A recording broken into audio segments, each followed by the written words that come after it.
আসসালামু আলাইকুম রহমতুল্লাহ। মার্কিন প্রেসিডেন্ট ডোনাল্ড ট্রাম্প ইউক্রেনের প্রেসিডেন্ট ভলোদিমির জেলেনস্কিকে হুমকি দিয়েছেন। মার্কিন প্রেসিডেন্ট ডোনাল্ড ট্রাম্প ইউক্রেনের প্রেসিডেন্টকে মেয়াদ উত্তীর্ণ অসাংবিধানিক সরকার বলে আখ্যায়িত করেন। তিনি আরও বলেন, ইউক্রেনের প্রেসিডেন্ট অনির্বাচিত স্বৈরশাসক, অর্থাৎ মার্কিন প্রেসিডেন্ট ডোনাল্ড ট্রাম্প তাকে স্বৈরশাসক বলে আখ্যায়িত করেন।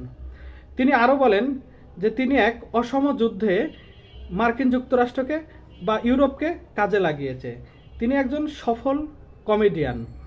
তিনি এই যুদ্ধে মার্কিন প্রেসিডেন্টের কাছ থেকে আর্থিক এবং সামরিকভাবে লাভবান হয়েছে। তিনি মার্কিন প্রেসিডেন্টের কাছ থেকে পটিয়ে প্রায় 300 বিলিয়ন অর্থ সহায়তা নিয়েছেন। তিনি এক ভয়ঙ্কর কাজ করেছেন। মার্কিন প্রেসিডেন্ট হুমকি দিয়ে বলেন যে তিনি যদি এই যুদ্ধ বন্ধ না করেন তাহলে তার দেশ ইউক্রেন আর থাকবে না ইউক্রেন। তিনি ইউক্রেনের প্রেসিডেন্টকে এমন ভয়ঙ্কর এক হুমকি দিলেন। তিনি বলেন যে ইউক্রেনের প্রেসিডেন্ট এই যুদ্ধ শুরু করাই ঠিক হয়নি, কারণ এই যুদ্ধে জয় পাওয়া সম্ভব না। তাহলে কি পর্যায়ের হুমকি দিয়েছেন মার্কিন প্রেসিডেন্ট, যে তার এই যুদ্ধ শুরু করাই ঠিক হয়নি। এরই প্রেক্ষিতে ইউরোপের বিভিন্ন দেশ ইউক্রেনের প্রেসিডেন্টের পক্ষ নিয়েছে। কিন্তু মূল কারণগুলো আমরা আরেকটু জেনে আসি। যুক্তরাজ্যের প্রধানমন্ত্রী ইতিমধ্যে ডোনাল্ড ট্রাম্পের সমালোচনা করে বলেছেন যে ইউক্রেনের প্রেসিডেন্টের পাশে আমরা আছি। যুদ্ধকালীন সময়ে নির্বাচনের আয়োজন করা সম্ভব নয়, অর্থাৎ তিনি একজন স্বৈরশাসক নন। মার্কিন প্রেসিডেন্টের অভিযোগ ঠিক নয়। এদিকে জার্মানির চ্যান্সেলর তিনিও ইউক্রেনের প্রেসিডেন্টের পক্ষ নিয়ে মার্কিন প্রেসিডেন্টের সমালোচনা করেছেন।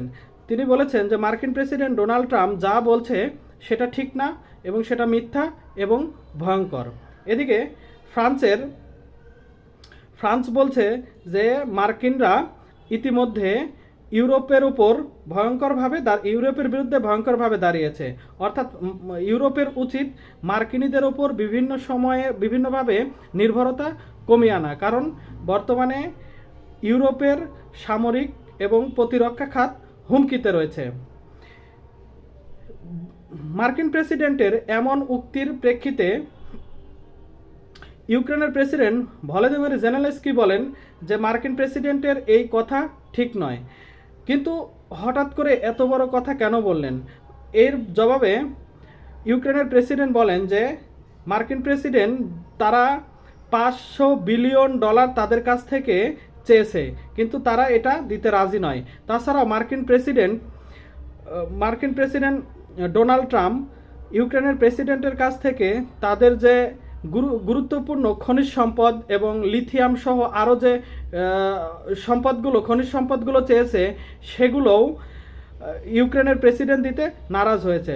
অর্থাৎ ইউক্রেনের প্রেসিডেন্ট বলেছে যে সে তার দেশকে বিক্রি করতে চায় না। তারা 300 বিলিয়ন নিয়েছে, 300 বিলিয়নের পরিবর্তে তারা 300 বিলিয়নই দিবে, কিন্তু মার্কিন প্রেসিডেন্ট 300 বিলিয়ন না, তাদের খনিজ সম্পদ সহ 500 বিলিয়ন দাবি করেছে। তাহলে মার্কিনরা কখনো স্বার্থ ছাড়া সহায়তা করে না। স্বার্থ নেই, তাই তারা তাদের যুদ্ধ বন্ধের জন্য চাপ দিচ্ছে। অর্থাৎ মার্কিন প্রেসিডেন্টের এই হুমকি ধামকির মূল কারণ হতে পারে এই স্বার্থ। হয়তো ইউক্রেনের প্রেসিডেন্ট স্বার্থ দিবে না এবং যুদ্ধ দ্রুতই বন্ধ হয়ে যাবে। আমাদের রাশিয়ার প্রেসিডেন্ট ভ্লাদিমির পুতিনকে জয় ঘোষণা করা হতে পারে। খুব অল্প সময়ের মধ্যে এই যুদ্ধ বন্ধ হয়ে যাবে।